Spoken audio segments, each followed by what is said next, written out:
Hoy quiero invitarte a que te quedes conmigo, porque vamos a sumergirnos en 7 versículos poderosos que sin duda tienen el potencial de revolucionar tu vida. Estos no son simples versículos bíblicos que conocemos de memoria, sino enseñanzas profundas que, si las aplicas, transformarán tu manera de ver el mundo, tu relación con Dios y cómo vives tu fe día a día. Jesús nos dejó lecciones llenas de sabiduría práctica y hoy exploraremos juntas esas verdades que te invitan a ser más fiel, más compasivo y más comprometido con el propósito que Él tiene para ti. Cada uno de estos versículos tiene algo especial para ti, un llamado a desenterrar esos talentos que quizás has dejado de lado, una invitación a perdonar sin límites y un recordatorio de que nuestra fidelidad no pasa desapercibida a los ojos de Dios. Si estás buscando una palabra que impacte tu corazón y te motive a dar pasos de fe, estás en el lugar correcto. No importa cuál sea tu situación en este momento, estos versículos te mostrarán que el amor y la gracia de Dios están presentes en cada aspecto de tu vida, listos para guiarte y transformarte. Y antes de comenzar, te animo a que te suscribas a este canal si aún no lo has hecho. Comparte este video con aquellos que también necesitan escuchar esta palabra poderosa y no olvides darle like si te está bendiciendo. Además, me encantaría saber cómo estos versículos impactan tu vida. Así que deja tu comentario y cuéntame qué enseñanza te toca más el corazón. Juntos podemos seguir creciendo en nuestra fe y compartiendo el mensaje de Dios con más personas. Vamos allá. Número 1. Mateo 25, versículo 21. Su Señor le dijo: «Hiciste bien, siervo bueno y fiel. Has sido fiel en lo poco, te pondré a cargo de mucho más. Ven a compartir la felicidad de tu Señor». Imagínate por un momento la escena de la parábola de los talentos. Un hombre de negocios se prepara para un largo viaje y decide dejar parte de su fortuna en manos de sus siervos. Confía en ellos, les da talentos, cantidades importantes de dinero, pero lo interesante es lo que cada uno hace con lo que ha recibido. Jesús usa esta historia no solo para hablarnos de finanzas o habilidades, sino para mostrarnos algo mucho más profundo: nuestra responsabilidad delante de Dios con lo que Él nos ha confiado. Cuando escuchamos la palabra talento, hoy en día pensamos en habilidades naturales, en esos dones que tenemos para la música, para el arte o incluso para ayudar a otros. Pero en la época de Jesús, el talento era una unidad de medida muy valiosa. Cada talento representaba una enorme cantidad de dinero, por lo que el amo estaba poniendo en manos de sus siervos no era algo pequeño, era algo de mucho valor. Eso nos da una idea de cómo Dios ve lo que nos ha dado. Nuestros talentos, nuestras oportunidades, nuestros dones, todos son invaluables a sus ojos. Piensa en los primeros 2 siervos. Ellos no se quedaron quietos, no dudaron ni por un momento en cómo iban a manejar lo que habían recibido. Estos siervos vieron la oportunidad, tomaron lo que se les dio y lo hicieron crecer. No había garantía de éxito, pero aún así se lanzaron. Multiplicaron lo que tenían con esfuerzo, con creatividad. El riesgo estaba presente, claro que sí, pero también estaba la confianza en que lo que habían recibido tenía un propósito. La recompensa fue más que económica. El amo los reconoció como fieles y les permitió compartir su alegría. Esa misma alegría es la que Dios promete a aquellos que son fieles con lo que les ha confiado. Luego está el tercer siervo. Él es el que decide enterrar el talento, no arriesgar nada, no avanzar. Suena triste, ¿verdad? Pero no lo hace por pereza, lo hace por miedo. Un miedo paralizante que lo lleva a tomar la peor decisión: no hacer nada. Este siervo tenía una mentalidad limitante, veía al amo como un hombre duro, injusto, y dejó que ese miedo gobernara sus acciones. No se permitió ver más allá de sus inseguridades, no vio el valor de lo que había recibido y como resultado no solo perdió el talento, sino también la oportunidad de ser parte de algo más grande. Así de poderoso es el miedo cuando dejamos que controle nuestras decisiones. Todos nosotros, en algún momento de nuestra vida espiritual, hemos sido como ese tercer siervo. ¿Cuántas veces hemos enterrado nuestros talentos por miedo? Miedo al fracaso, miedo a lo que los demás dirán, miedo a no ser lo suficientemente buenos.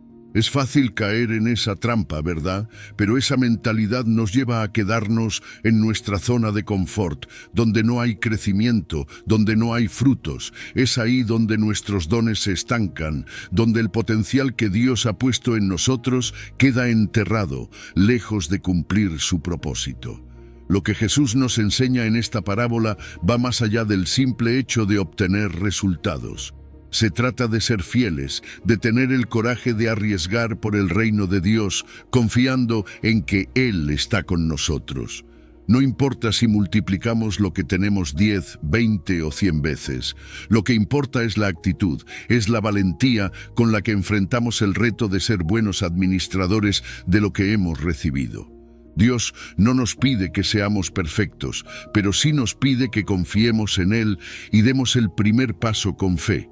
Desenterrar nuestros talentos no es algo que hacemos una vez y listo. Es un proceso constante de reconocer lo que Dios ha puesto en nuestras manos, de orar para que nos dé dirección y de lanzarnos con valentía sabiendo que Él está con nosotros. Quizás te preguntas, ¿cómo sé cuáles son mis talentos? Dios te ha dado dones únicos, no solo para tu beneficio, sino para servir a los demás y para edificar su reino. A veces, esos talentos no son tan obvios al principio, pero están ahí. ¿Qué te apasiona? ¿Qué haces con facilidad, pero que otros quizás encuentran difícil? Esa puede ser una pista de los dones que Dios ha puesto en ti. También es importante rodearnos de una comunidad que nos apoye. La iglesia, los hermanos en la fe, están ahí para ayudarnos a descubrir, desarrollar y usar nuestros talentos.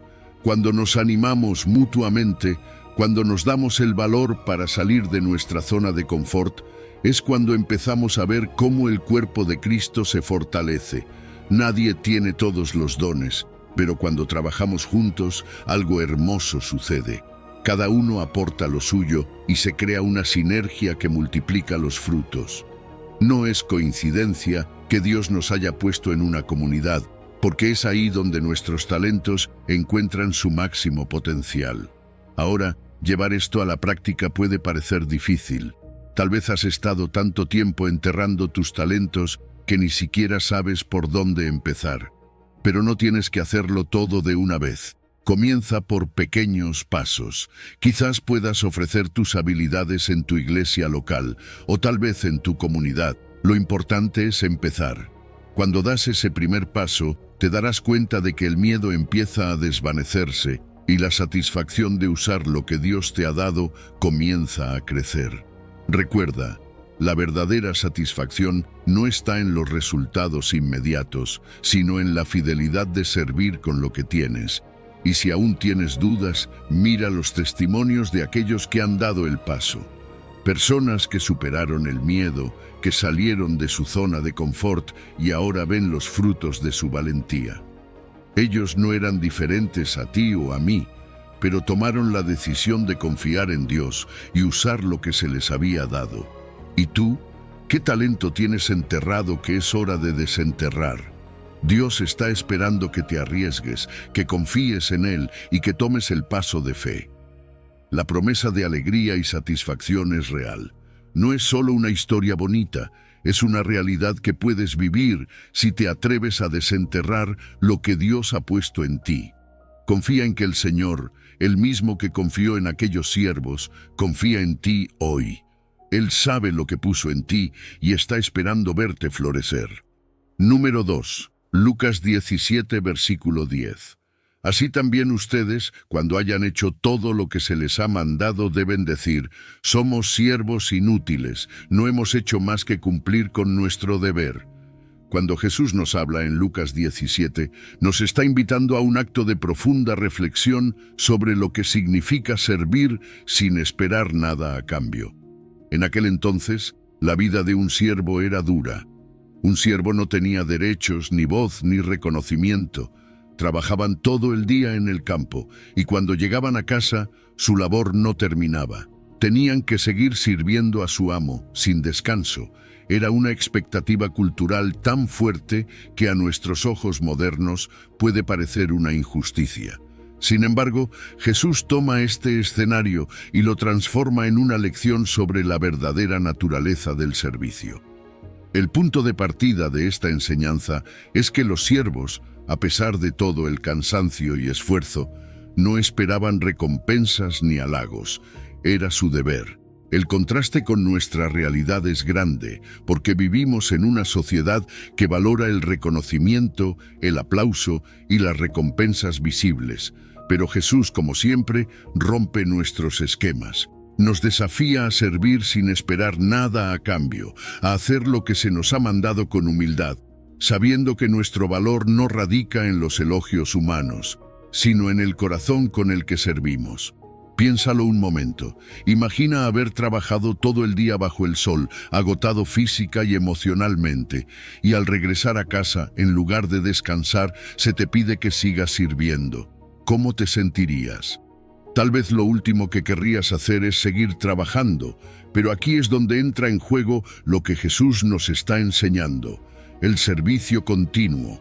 Jesús no está ignorando el hecho de que puede ser agotador, está reconociendo ese cansancio, pero también nos está diciendo que el verdadero servicio, el servicio que agrada a Dios, no tiene fin, porque no se trata de nosotros, se trata de reflejar a Cristo. Aquí es donde encontramos la paradoja del servicio cristiano.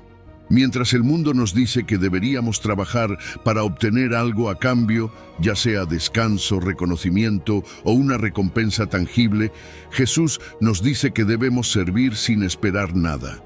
No porque nuestras necesidades no sean importantes, sino porque el servicio a Dios y a los demás trasciende nuestras expectativas humanas. Sirviendo, en su sentido más puro, nos acercamos al carácter de Dios.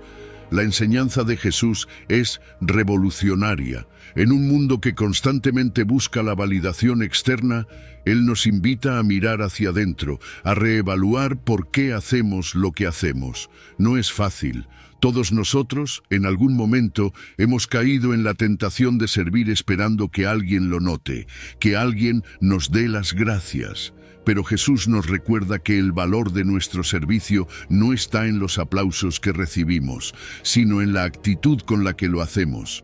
¿Estamos sirviendo para glorificarnos a nosotros mismos o para glorificar a Dios?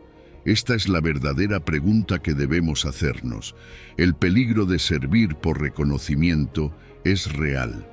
Cuando nuestra motivación principal es que los demás nos vean, nos estamos alejando del corazón de Cristo. Poco a poco, sin darnos cuenta, empezamos a medir el éxito de nuestro servicio por la cantidad de elogios que recibimos. Pero, ¿qué pasa cuando esos elogios no llegan? Nos sentimos vacíos, desmotivados e incluso resentidos. Y aquí es donde se revela una verdad profunda: servir solo por recompensas externas nunca llenará el vacío de nuestro corazón. Es una trampa que nos desconecta del propósito divino del servicio. Jesús nos llama a un servicio desinteresado, uno que nace del amor genuino a Dios y al prójimo. Servir sin esperar nada a cambio, en completa humildad, es el reflejo más claro del corazón de Cristo. Él mismo dijo que no vino para ser servido, sino para servir, y esa es nuestra misión también. Cuando servimos con humildad, nos alineamos con el ejemplo más puro de amor y sacrificio. No se trata de lo que obtenemos, sino de lo que damos, y en ese dar encontramos una satisfacción que el reconocimiento humano nunca podrá darnos. Servir en humildad es difícil, pero es una de las experiencias más transformadoras que podemos vivir como cristianos. Y la verdad es que, cuando entendemos que nuestro servicio es una expresión de amor, no una tarea obligatoria, cambia todo. Empezamos a ver nuestro servicio no como una carga, sino como un privilegio. El gozo que viene de cumplir con nuestro llamado divino no se compara con ningún aplauso terrenal. porque servir en el nombre de Cristo nos conecta directamente con la obra del reino. Quizás ahora te estés preguntando cómo puedes aplicar esto en tu vida diaria. La verdad es que todos enfrentamos momentos en los que buscamos reconocimiento, en los que esperamos que alguien nos diga gracias por lo que hemos hecho. Pero lo que Jesús nos pide es que identifiquemos esas áreas de nuestra vida donde el deseo de ser vistos se interpone en nuestro servicio. Pregúntate, ¿en qué áreas de tu vida has estado sirviendo solo por el reconocimiento de otros? Tal vez sea en tu trabajo, en tu iglesia o incluso en tu familia. Una de las maneras más poderosas de combatir este deseo es desarrollar una actitud de gratitud. No una gratitud que busca recibir, sino una que nace del hecho de poder servir. Cuando vemos el servicio como una oportunidad, no como una obligación, comenzamos a experimentar un gozo profundo. Y en cada acto de servicio, pequeño o grande, recordamos que lo hacemos para Dios y que solo Él es quien ve nuestro corazón. La humildad en el servicio no es algo que se logra de la noche a la mañana. Es un proceso que requiere oración, reflexión y la disposición de dejarnos moldear por Dios. Pero cuando cultivamos esta humildad, transformamos no solo nuestra vida, sino también las vidas de quienes nos rodean. El servicio humilde tiene un impacto profundo en nuestras relaciones. Nos volvemos más comprensivos, más pacientes y más dispuestos a dar sin esperar nada a cambio. Esta es la esencia del servicio cristiano, y cuando lo vivimos, empezamos a ver cómo el amor de Dios se refleja en todo lo que hacemos. Imagina el poder que tendría una comunidad que sirva con esta humildad. No se trata solo de individuos, sino de una iglesia, de una sociedad entera que decide poner el servicio desinteresado en el centro de todo. Cuando servimos de esta manera, creamos un efecto multiplicador. Uno inspira a otro y el impacto crece. Juntos podemos construir una cultura de servicio que trascienda nuestras expectativas humanas, una cultura que refleje el amor de Cristo en cada acto. Sin embargo, debemos reconocer que no es fácil. En el camino del servicio humilde enfrentamos obstáculos: el orgullo, la necesidad de reconocimiento, el temor a no ser valorados. Son barreras que nos impiden servir desinteresadamente. Pero Dios nos da las herramientas para superarlas. La oración es una de ellas. En la intimidad con Dios encontramos la fortaleza para dejar de lado nuestro ego y recordar que todo lo que hacemos, lo hacemos para Él.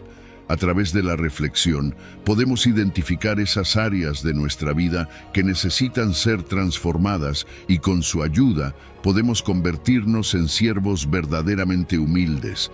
La enseñanza de Jesús en Lucas es desafiante, pero también es una invitación a vivir una vida llena de propósito. Porque al final del día no se trata de cuántos aplausos recibimos, sino de la fidelidad con la que servimos. Número 3. Mateo 20, versículo 15. ¿No tengo derecho a hacer lo que quiera con mi dinero? ¿O te da envidia que yo sea generoso? La parábola de los trabajadores de la viña es una historia que nos desafía profundamente. Quiero que te imagines por un momento la escena. El sol empieza a salir y en la plaza de un pequeño pueblo los jornaleros están esperando ser contratados. En esa época, la vida dependía del trabajo diario.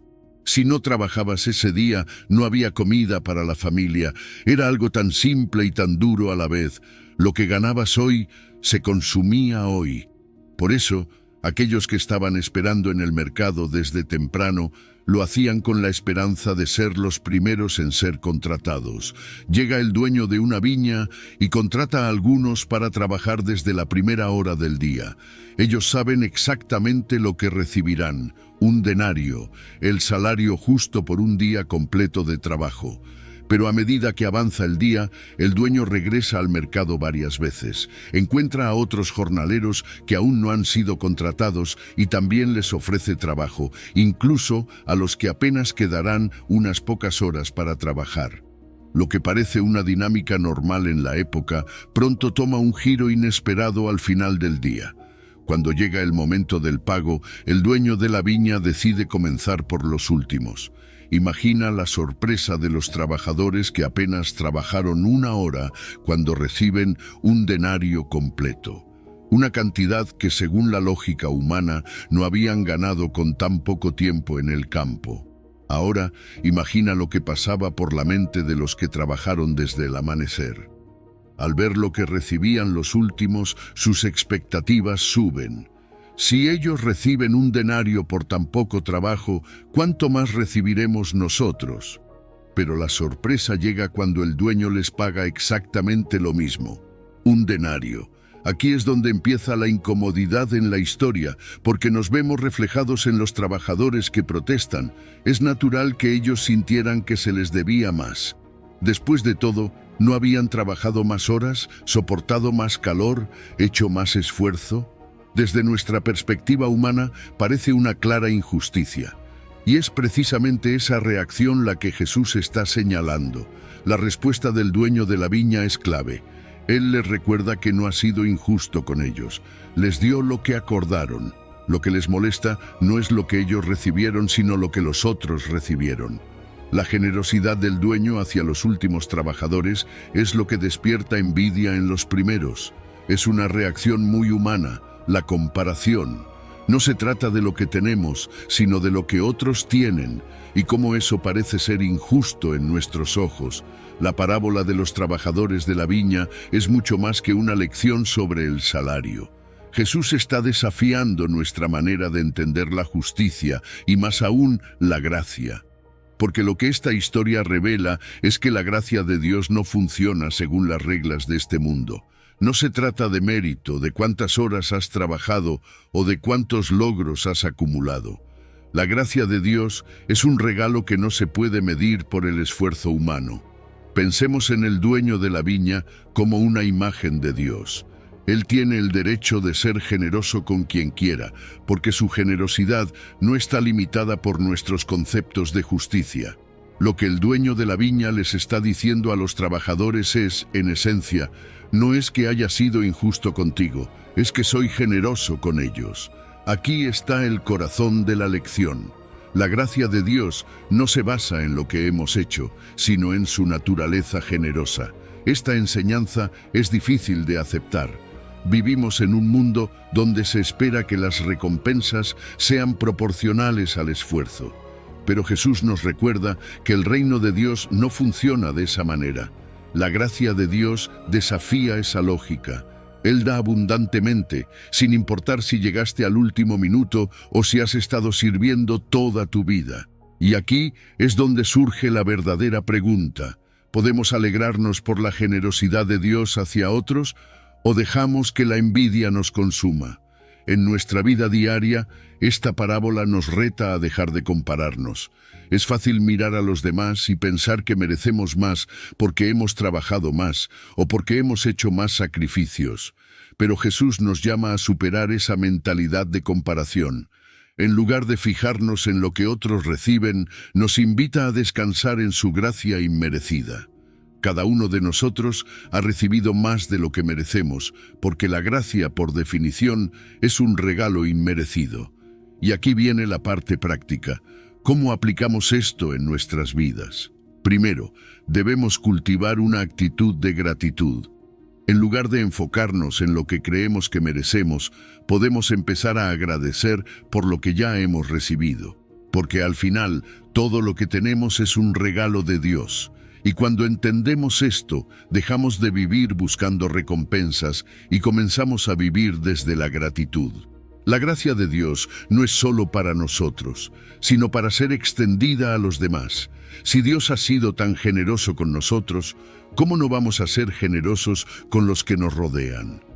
Vivir en gracia significa abandonar la competencia, abandonar la comparación y comenzar a construir una comunidad donde todos reciban con gratitud y compartan con generosidad.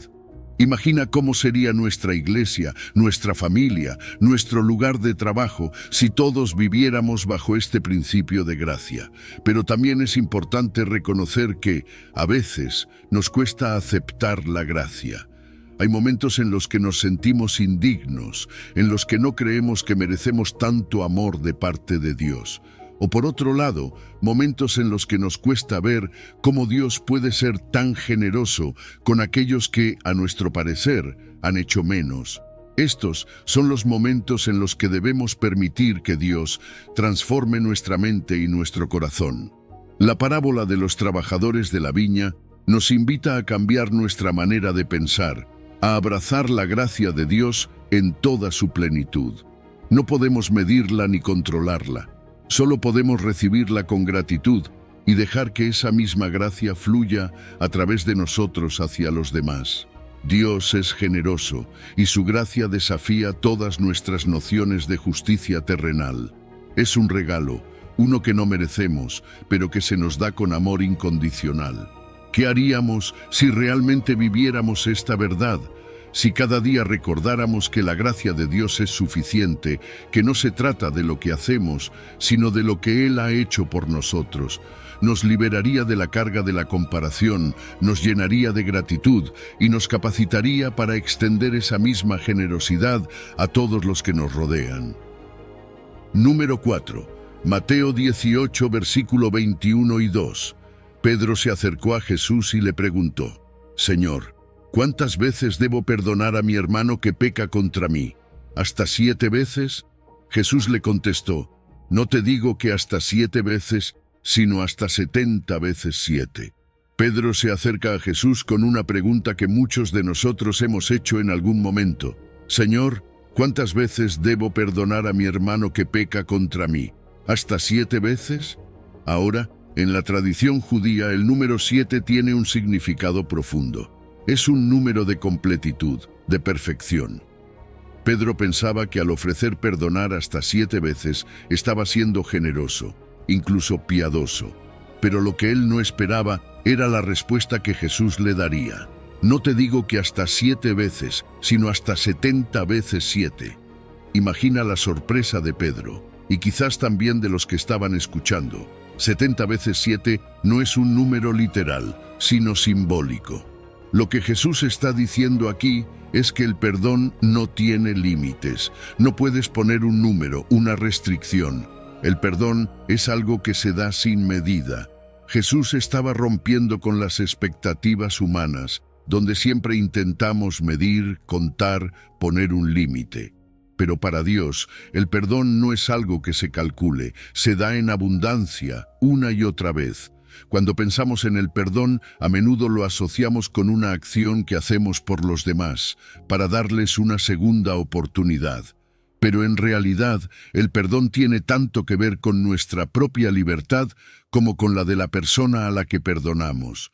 Cuando no perdonamos, guardamos rencor, resentimiento, y ese peso se convierte en una carga que llevamos con nosotros. Es como beber veneno esperando que la otra persona sea la que sufra. El perdón, al final del día, es un acto de liberación personal. Jesús sabía esto. Sabía que cuando perdonamos, no solo liberamos a la otra persona, sino que también nos liberamos a nosotros mismos. El rencor corroe nuestra paz, nuestra salud emocional e incluso nuestra relación con Dios.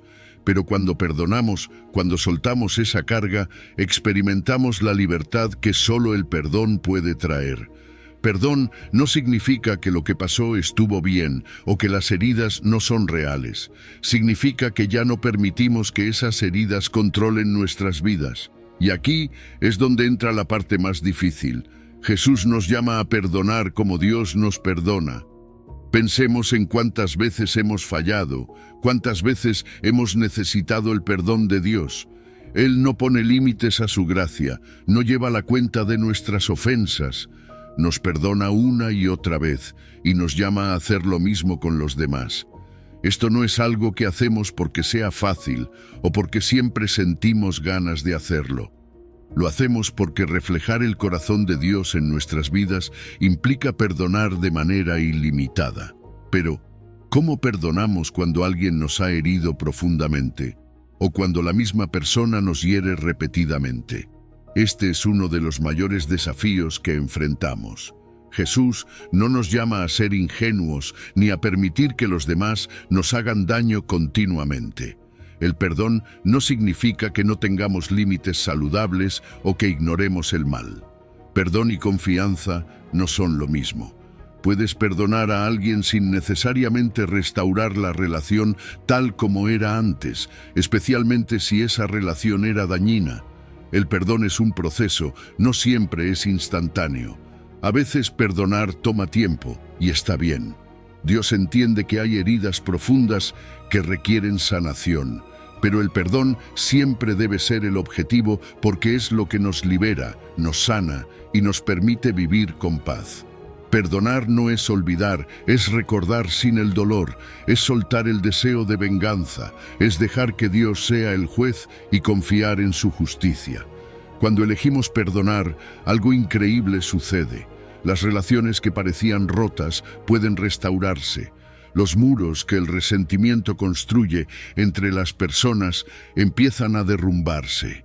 El perdón tiene un poder transformador, no solo en nuestras vidas personales, sino también en nuestras comunidades.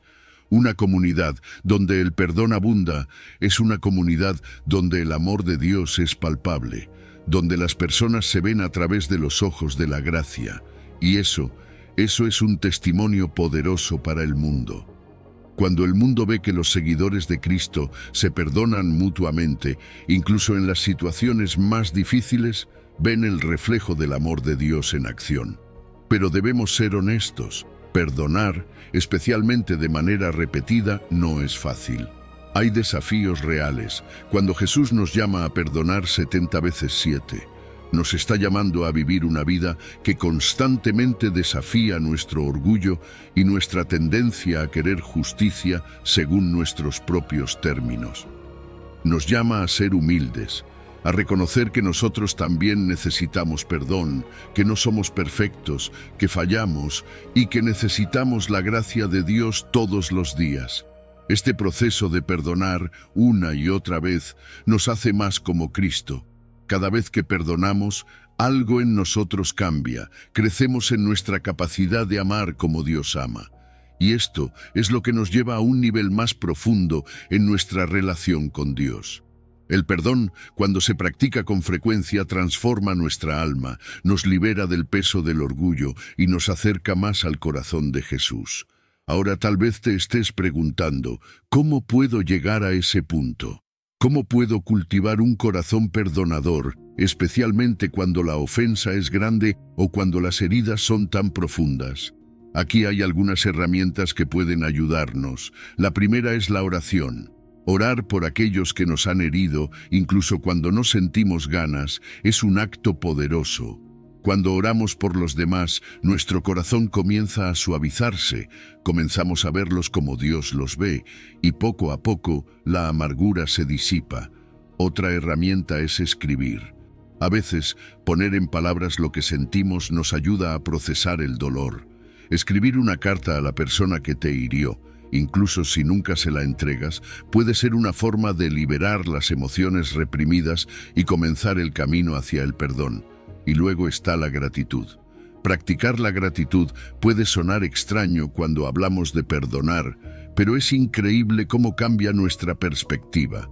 Agradecer a Dios por su gracia en nuestras vidas, por su perdón constante hacia nosotros, nos recuerda lo mucho que hemos recibido y nos empuja a extender esa gracia a los demás. El perdón no es un acto único, es un estilo de vida. Jesús nos llama a vivir en perdón, a ser un reflejo de la gracia que hemos recibido. Y aunque el camino no siempre será fácil, cada vez que perdonamos nos liberamos un poco más y nos acercamos más al corazón de Dios. Así que la próxima vez que te encuentres en una situación donde sientes que ya no puedes perdonar, recuerda las palabras de Jesús, 70 veces 7. No hay límites para el perdón, porque no hay límites para el amor de Dios. Y cada vez que perdonas, te pareces un poco más a Él. Número 5. Mateo 5, versículo 11 y 12. Bienaventurados seréis cuando por mi causa os insulten, os persigan y digan toda clase de mal contra vosotros, mintiendo. Alegraos y regocijaos, porque vuestra recompensa en los cielos es grande. La enseñanza de Jesús en Mateo 5 parece, a primera vista, contradecir todo lo que sentimos cuando atravesamos tiempos difíciles. Bienaventurados seréis cuando por mi causa os insulten, os persigan y digan toda clase de mal contra vosotros. ¿Cómo es posible? ¿Cómo puede alguien sentirse bendecido en medio de la persecución, del sufrimiento, de la injusticia?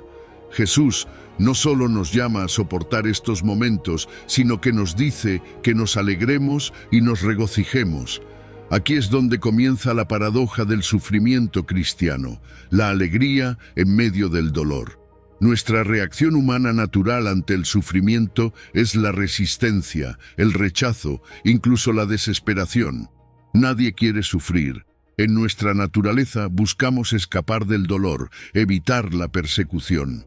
Pero Jesús, con una sabiduría que desafía nuestras expectativas, nos invita a ver más allá de lo que nuestros ojos pueden percibir. Nos invita a entender que, aunque el sufrimiento pueda parecer injusto e insensato en este momento, existe un propósito más profundo.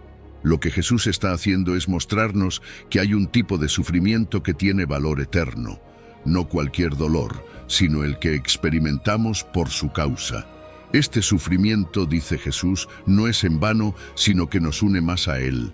Nos conecta con su propia experiencia, con su vida, con su sacrificio. Jesús mismo fue perseguido, insultado, calumniado y finalmente crucificado. Cuando nosotros enfrentamos la adversidad por seguirlo, compartimos en esa historia redentora. Nuestro dolor no es un final, es un camino hacia algo mayor. Aquí es donde el sufrimiento se convierte en una oportunidad. No una oportunidad para glorificar el dolor en sí, sino para testimoniar. En medio de nuestras pruebas, podemos mostrar al mundo la fortaleza y el poder de la fe. Cada vez que permanecemos firmes en Cristo en medio de la adversidad, testificamos de su presencia, de su poder para sostenernos. No es que el sufrimiento sea bueno, pero puede ser transformador. Cada lágrima que derramamos, cada herida que soportamos, puede ser un recordatorio de que estamos participando en la historia redentora que Jesús inició en la cruz. Pero aquí está la clave. Este sufrimiento no es eterno, no es el final de la historia. Jesús nos da una promesa que transforma nuestra perspectiva. Alegraos y regocijaos, porque vuestra recompensa en los cielos es grande. Nos llama a ver más allá de este momento temporal. El dolor, por muy real que sea ahora, tiene un límite, pero la alegría, la recompensa que nos espera en el cielo es eterna, y esa perspectiva, esa visión de lo que vendrá, cambia por completo cómo enfrentamos las dificultades aquí y ahora. Es fácil quedar atrapado en la intensidad del dolor presente, pero Jesús nos recuerda que hay una eternidad de alegría esperando. Este sufrimiento que enfrentamos es temporal, pero la recompensa que Él ha preparado para nosotros en el cielo no tiene fin. Esta es la esperanza que nos sostiene, la fe que nos permite avanzar, incluso cuando todo parece oscuro, porque sabemos que lo que Dios tiene para nosotros es mucho más grande que cualquier adversidad que podamos enfrentar aquí. La fe se convierte, entonces, en el fundamento de esa alegría en la adversidad. No es una alegría superficial que ignora el dolor o lo minimiza. Es una alegría profunda, arraigada en la confianza de que Dios está con nosotros en medio del sufrimiento. Es creer que, aunque no entendamos completamente por qué estamos pasando por ciertas pruebas, Dios tiene un propósito detrás de cada circunstancia. Esta fe nos da la capacidad de ver más allá de la realidad inmediata, de creer que incluso en las dificultades más grandes, Dios sigue siendo soberano. Sin embargo, debemos tener cuidado de no confundir esta enseñanza. Jesús no nos llama a buscar el sufrimiento ni a glorificarlo como un fin en sí mismo. No somos llamados a un masoquismo espiritual, donde sufrimos simplemente por sufrir. El sufrimiento no es el objetivo, pero cuando lo enfrentamos por causa de nuestra fe, Dios nos llama a encontrar alegría en Él. Hay una gran diferencia entre sufrir por amor a Cristo y buscar el dolor como una forma de purificación o mérito. El sufrimiento por Cristo es transformador, porque en Él encontramos una comunión más profunda con Dios.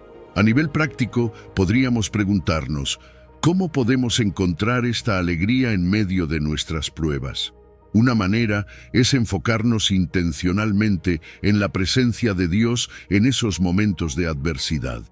La meditación y la oración son herramientas poderosas para recordar que Dios está con nosotros, que no estamos solos.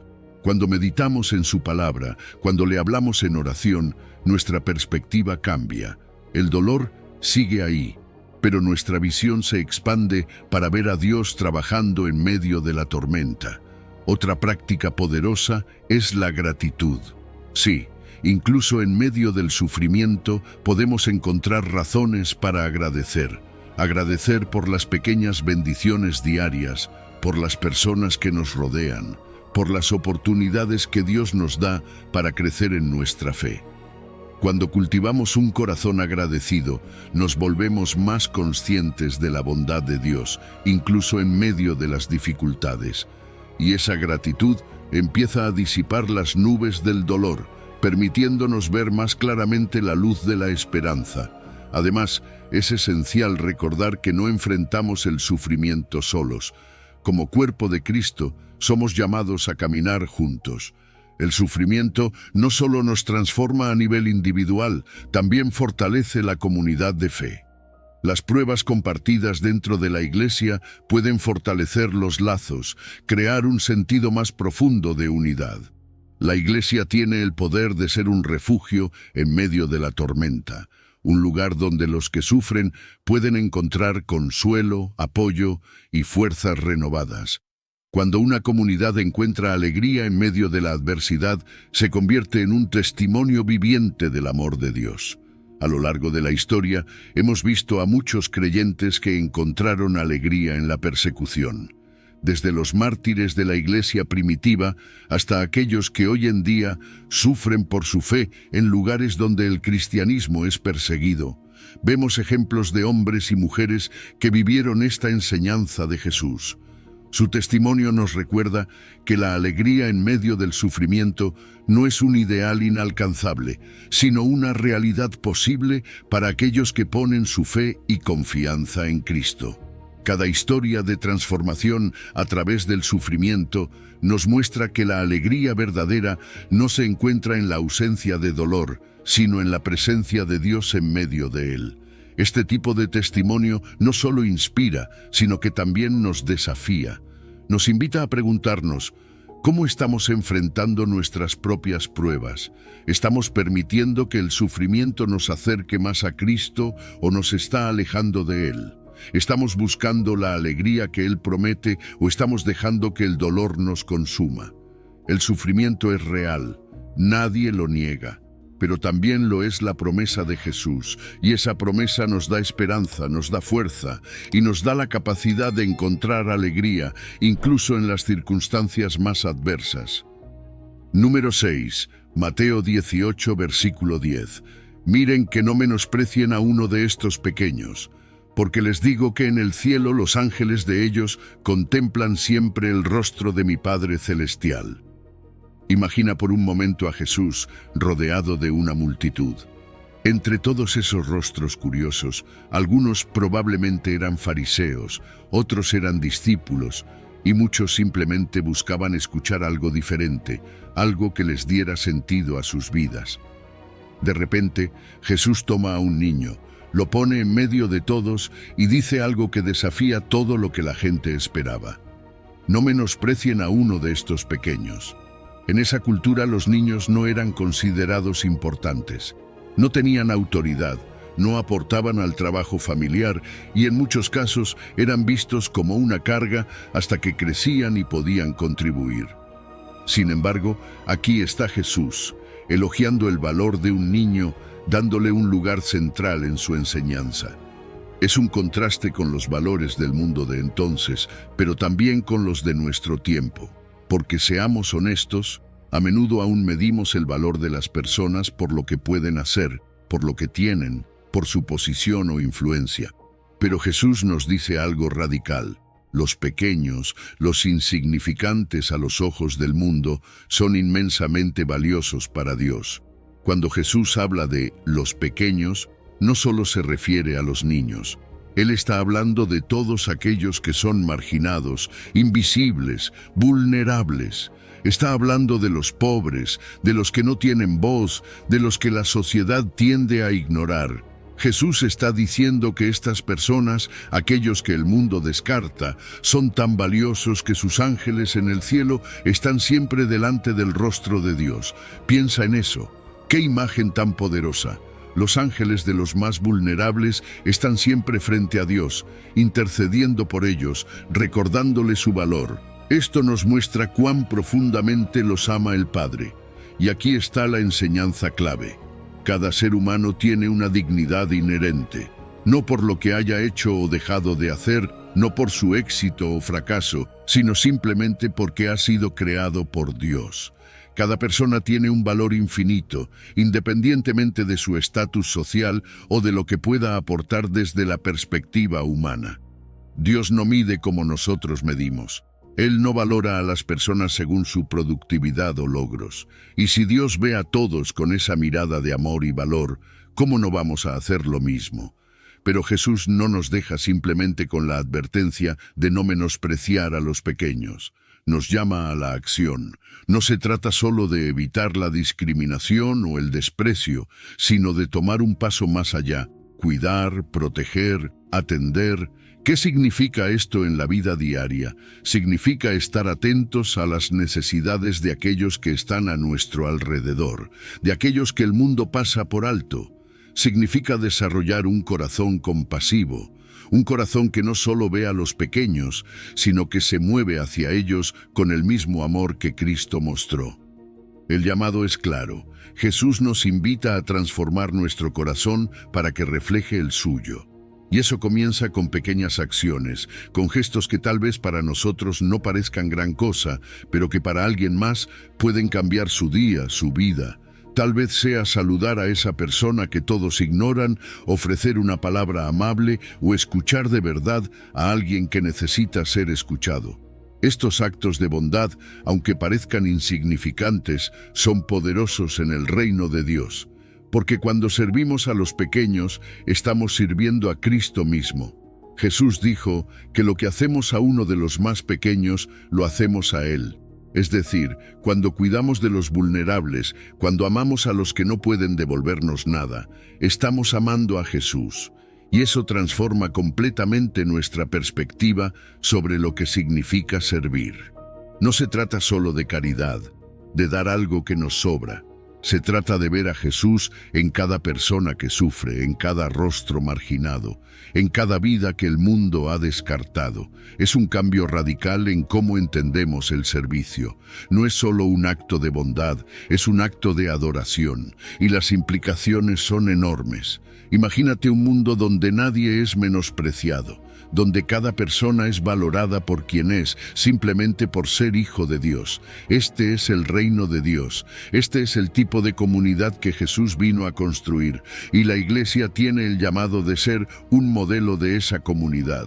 La Iglesia debe ser un lugar donde todos, sin importar su estatus, su historia o sus circunstancias, sean tratados con amor y dignidad. Este es el testimonio más poderoso que podemos dar al mundo. Una comunidad que refleja el corazón de Cristo, una comunidad donde nadie es olvidado. Pero para llegar a este punto, primero tenemos que confrontar nuestras propias barreras. Todos llevamos dentro prejuicios, quizás inconscientes, que nos impiden ver a los demás como Dios los ve. Tal vez tengamos inclinaciones a juzgar a alguien por su apariencia, por su situación económica, por su historia de vida. Tal vez nos sintamos incómodos alrededor de aquellos que son diferentes a nosotros. Estas son barreras que debemos superar si queremos amar como Jesús nos llama a amar. Y esto requiere intencionalidad. Requiere que hagamos un esfuerzo consciente para salir de nuestra zona de confort, para ver a las personas más allá de las etiquetas que el mundo les ha puesto. Una forma de empezar es desarrollar empatía, ponernos en los zapatos de aquellos a quienes tendemos a ignorar. Preguntarnos, ¿cómo sería mi vida si estuviera en su lugar? ¿Cómo me gustaría ser tratado si estuviera en una posición de vulnerabilidad? Estas preguntas nos ayudan a cultivar un corazón más sensible, un corazón que responde con amor en lugar de indiferencia. No hay duda de que Jesús nos llama a algo grande, algo que va en contra de los valores del mundo. Nos llama a ver a cada persona con los ojos de Dios, a amar sin condiciones, a servir sin esperar nada a cambio. Nos llama a abrazar el valor de los pequeños y a construir una comunidad que refleje ese amor inclusivo. Y este es el desafío para nosotros hoy. ¿Cómo vamos a vivir esta enseñanza? ¿Cómo podemos aplicar el amor de Cristo en nuestra vida diaria? Tal vez eso signifique prestar más atención a los invisibles en nuestra vida cotidiana. Tal vez eso signifique involucrarnos en causas que defienden a los vulnerables, ya sea a nivel local o global. O tal vez signifique simplemente ser más conscientes de las oportunidades que tenemos cada día para mostrar amor y bondad, incluso en las interacciones más pequeñas. El valor de los pequeños no es solo una enseñanza para reflexionar, es una revolución en la manera en que vivimos y amamos. Jesús nos invita a participar en esta revolución, a ser parte de un reino donde cada persona tiene un valor incalculable, donde nadie es dejado de lado y donde cada acto de amor hacia los más pequeños es un acto de amor hacia Cristo mismo. Número 7. Lucas 12, versículo 23 y 24. ¿Quién es, pues, el mayordomo fiel y prudente al cual su señor pondrá sobre su casa para que a tiempo les dé su ración? Bienaventurado aquel siervo al cual, cuando su señor venga, lo halle haciendo así. La parábola del vigilante fiel es una de esas enseñanzas que realmente nos hacen detenernos y evaluar cómo estamos viviendo nuestra vida de fe. Es una invitación a reflexionar sobre lo que significa ser fiel, prudente y vigilante mientras esperamos el regreso de nuestro Señor. Pero no es una espera pasiva, sino una llena de acción, de compromiso, de dedicación diaria. Imagina por un momento ser ese mayordomo, ese administrador que ha sido puesto a cargo de una gran responsabilidad.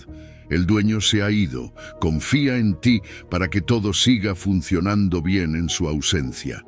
Tienes la responsabilidad de administrar recursos, de cuidar a otros, y lo haces sin saber exactamente cuándo volverá el dueño. Y esa es la clave de esta parábola, la fidelidad constante, incluso cuando nadie está observando. La fidelidad no se trata solo de cumplir cuando otros nos ven o cuando es fácil. Ser fiel implica ser constante, dedicarnos a nuestras tareas con el mismo esmero día tras día, sin importar si estamos bajo la mirada de alguien o no. Dios, más que nuestras habilidades, valora nuestra lealtad, nuestro compromiso. Es como ese faro que sigue brillando en la noche, aunque no haya barcos cerca. Nuestra luz, nuestra fidelidad, debe mantenerse constante, iluminando a los demás, reflejando a Dios en todo lo que hacemos. Pero hay otro elemento fundamental en esta parábola, la prudencia. Jesús nos habla de ser mayordomos fieles y prudentes. La prudencia es esa sabiduría que nos ayuda a tomar las decisiones correctas en el momento adecuado. No se trata solo de hacer las cosas por cumplir, sino de hacerlas bien, de administrar sabiamente los recursos que Dios nos ha confiado. ¿Cómo estamos usando nuestro tiempo, nuestros talentos, nuestras finanzas? ¿Estamos tomando decisiones sabias con lo que Dios nos ha dado? Ser prudente implica planificar, pensar a largo plazo, actuar con sabiduría, sabiendo que todo lo que tenemos es prestado, que un día daremos cuentas. Y aquí es donde entra un aspecto clave, la responsabilidad que tenemos hacia los demás. El mayordomo fiel no solo se preocupa por hacer su trabajo, sino que se preocupa por el bienestar de aquellos que están a su cargo. Nosotros, como seguidores de Cristo, también tenemos una responsabilidad hacia los demás. No podemos vivir una vida centrada solo en nosotros mismos. Servir a otros es una forma tangible de servir a Dios. Cuando cuidamos de los que están a nuestro alrededor, estamos reflejando el corazón de Cristo. Estamos atentos a las necesidades de los que nos rodean. Estamos siendo sensibles a las cargas que otros llevan. Jesús nos llama a amar y a servir, a poner a los demás por delante de nosotros mismos. Y aquí viene una promesa increíble, la recompensa del siervo fiel. Jesús nos dice que aquel siervo que es encontrado haciendo lo que debe cuando su Señor regrese será bienaventurado, es decir, profundamente feliz y bendecido. Pero no se trata solo de una bendición terrenal. Estamos hablando de una recompensa eterna, de una recompensa que supera cualquier sacrificio que podamos hacer aquí en la tierra. La fidelidad trae consigo una paz profunda, una satisfacción que va más allá de lo material. Una recompensa que Dios tiene preparada para aquellos que permanecen firmes en su servicio. Pero, ¿cómo podemos mantenernos fieles y vigilantes en todo momento? La respuesta está en la vigilancia espiritual. Jesús nos llama a estar siempre alertas, a vivir con una actitud de preparación constante. Y esa vigilancia se manifiesta en una vida de oración, en un estudio constante de la palabra de Dios, en la comunión con otros creyentes. No sabemos el día ni la hora en que el Señor regresará, pero podemos vivir de tal manera que, cuando ese día llegue, Él nos encuentre listos, haciendo su voluntad. Sin embargo, hay algo más que debemos recordar. Confiar en Dios no significa ser pasivos. Confiar en Dios implica actuar con fe, utilizando sabiamente lo que Él nos ha dado. Es como el agricultor que confía en la lluvia, pero aún así sale todos los días a trabajar la tierra.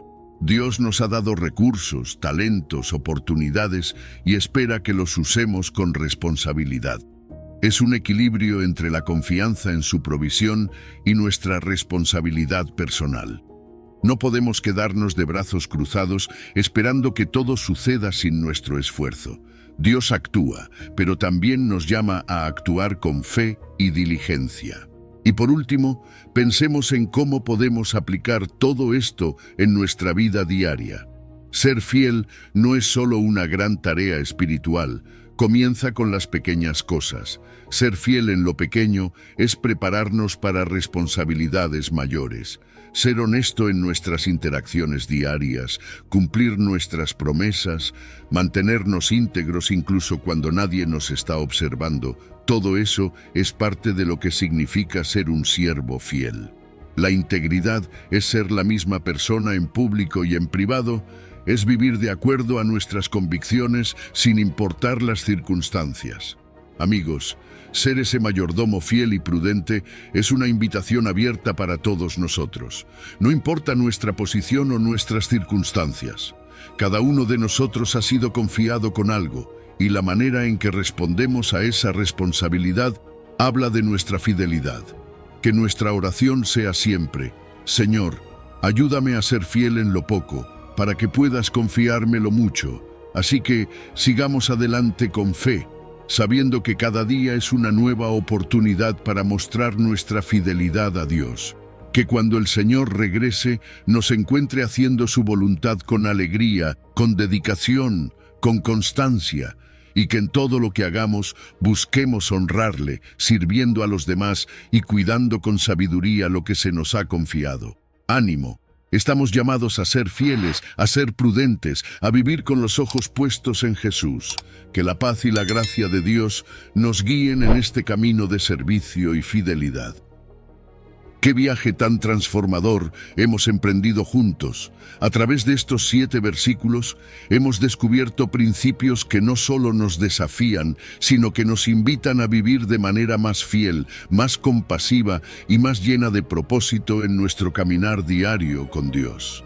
Desde desenterrar nuestros talentos hasta aprender a perdonar 70 veces 7, pasando por la fidelidad en lo pequeño, Cada una de estas enseñanzas es una oportunidad para experimentar la plenitud del reino de Dios aquí en la tierra. Ahora que has escuchado estos principios, el desafío está en tus manos. ¿Qué harás con lo que Dios ha puesto en ti? ¿Cómo vivirás estas verdades? No es fácil, lo sabemos, pero recuerda, la gracia y el amor de Dios siempre nos sostienen en el proceso. Así que mientras reflexionas sobre todo lo que hemos compartido, te animo a tomar ese primer paso, sea pequeño o grande, en tu vida diaria. Confía en que Dios está contigo, guiándote en cada decisión, y que la recompensa de vivir de acuerdo con su voluntad es mucho mayor de lo que podemos imaginar. Nos encontramos en esta vida para ser esos mayordomos fieles, esos siervos que reflejan el corazón de Dios a través de cada acto de servicio, de amor y de compasión.